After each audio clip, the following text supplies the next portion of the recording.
A U.S. judge has ruled that the Duke of York needs to make himself available for questioning by July 14. The civil lawsuit brought by Virginia Giuffre will likely keep Andrew tied up for much of the Queen's Platinum Jubilee year. The Queen, who is bankrolling Andrew's legal defense, is yet to confirm whether her second son will be asked to take part in the official celebrations of her 70 years on the throne.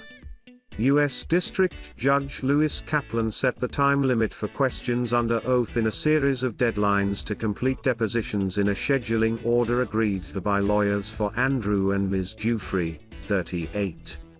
Formerly known as Virginia Roberts, she is suing Andrew, 61, after claiming she was trafficked to London by the financier Jeffrey Epstein and forced to have sex with the Duke when she was 17.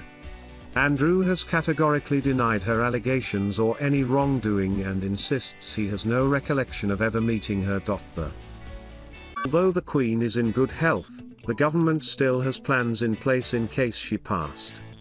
In the papers, the government has set out a 10-day plan for how the UK will respond to the monarch's death.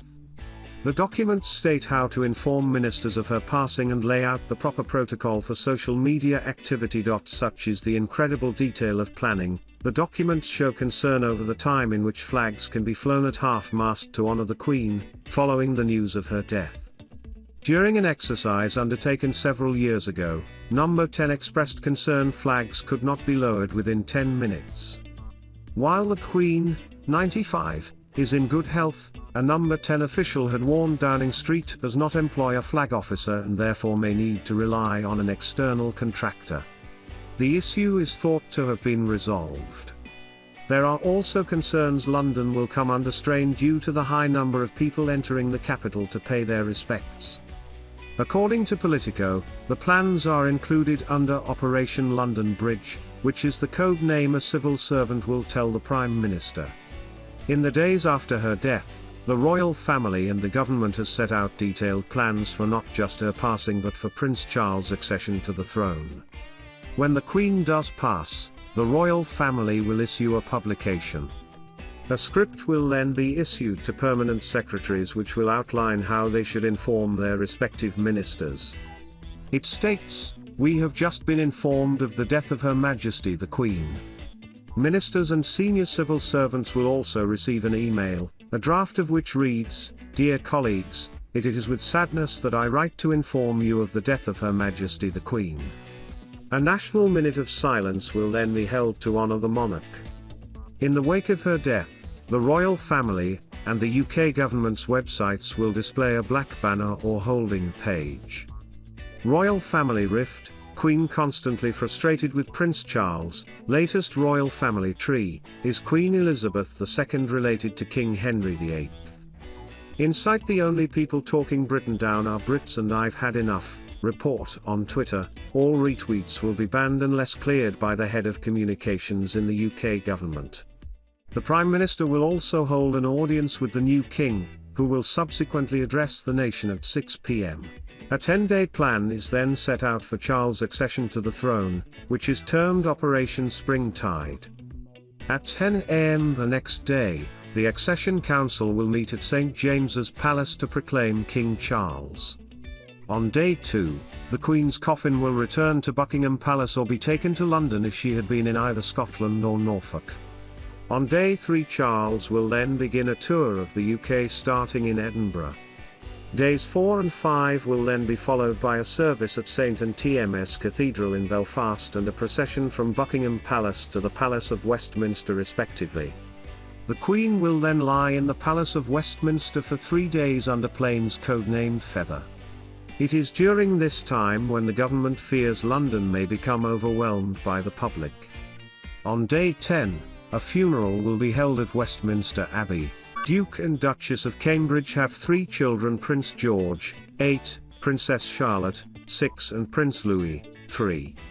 When the 2 royal parents are away, the 3 children are looked after by Maria Borrello, who was trained at the prestigious Norland College in Bath. This means the royal nanny must always refer to George, Charlotte and Louis by their names rather than addressing them collectively. The author of Nanny in a book explained that nannies are instead taught to use the children's names at all times. The word kid is banned, she told the Mirror.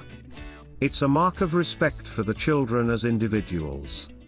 Norland College, launched in 1892, has trained over 10,000 nannies who go on to work for high-profile families. The Cambridge children follow a no-nonsense upbringing, according to Ms Giuffre. The young royals have a bedtime at 7 p.m. and are introduced to new foods every few days.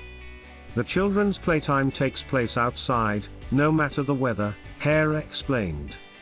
There will be lots and lots of outdoor play. That TMS, the one thing you could say Norland are old-fashioned about, Giuffre told Fabulous Digital. Loads of fresh air. Lots of bike rides, playing with their dogs, potentially some gardening. Norland are very into teaching children through play. Yes, you are getting mucky with your hands in the soil, but you are learning how to plant. If it is tipping it down, they will still go out. Wet weather is just inappropriate clothing, you have to put the right stuff on. It doesn't TMT have to be strict. Just because Norland nannies wear the brown uniform, they look quite old-fashioned, that doesn't TMT mean their message is old-fashioned. It TMS no nonsense. Royal Family Twitter account, which represents the Queen and all the senior royals who don't have their own social media handle, shared a post for Prince Harry, who turns 37 today. The tweet includes 4 pictures of the Duke of Sussex and a message of best wishes for his special day. The tweet read, "Wishing the Duke of Sussex a happy birthday today." The first picture chosen to celebrate Prince Harry simply shows the Duke smiling during an engagement. In the second, he is speaking during another royal visit.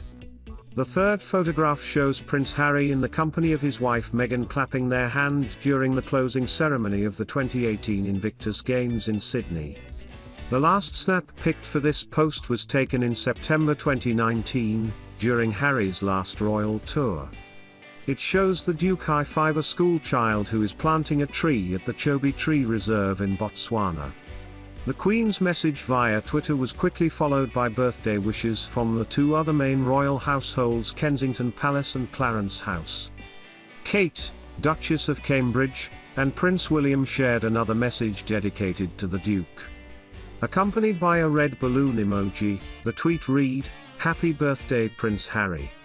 The Cambridges added a single picture of the Duke of Sussex taken in January 2020, when he hosted the Rugby League World Cup 2021 draws at Buckingham Palace. The last key royals to publicly wish the Duke a happy birthday this morning have been Prince Charles and Camilla, Duchess of Cornwall.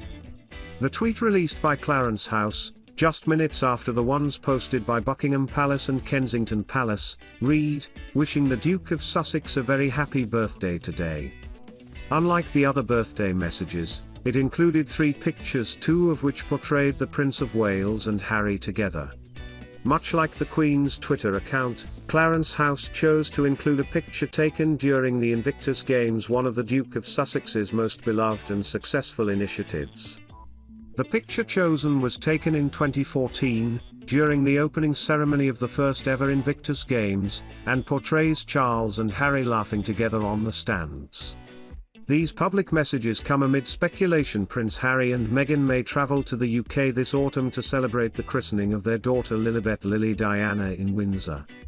In July, it was also claimed the Sussexes may travel to England in September to attend another celebration of Princess Diana in the wake of the unveiling of her statue.